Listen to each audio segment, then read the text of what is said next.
ശ്രീ ശങ്കരാചാര്യർ തന്റെ ഗ്രന്ഥമായ വിവേകചൂഡാമണിയിൽ ആത്മജ്ഞാനം നേടാനും ഭഗവാനിലേക്ക് എത്താനും ആഗ്രഹിക്കുന്ന ഒരാൾക്ക് ഉണ്ടായിരിക്കേണ്ട 4 യോഗ്യതകളെക്കുറിച്ച് പറയുന്നു. ഇതിനെയാണ് സാധന ചതുഷ്ടയം എന്ന് വിളിക്കുന്നത്.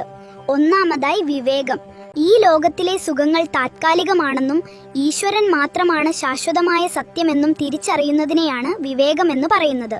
വൈരാഗ്യം അഥവാ ആസക്തിയില്ലായ്മ, അതായത് താത്കാലികമായ ഭൗതിക സുഖങ്ങളോടുള്ള അമിതമായ താല്പര്യം നാം ഉപേക്ഷിക്കണം. 3.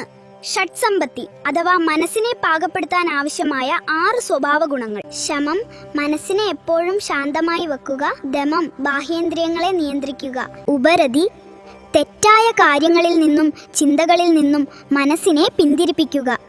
തിദിക്ഷ, സുഖം ദുഃഖം ചൂട് തണുപ്പ് തുടങ്ങിയ അവസ്ഥകളെ ഒരേപോലെ നേരിടാനുള്ള ക്ഷമ. ശ്രദ്ധ, ഗുരു ഉപദേശിക്കുന്ന കാര്യങ്ങളിലും ശാസ്ത്രങ്ങളിലുമുള്ള ഉറച്ച വിശ്വാസം.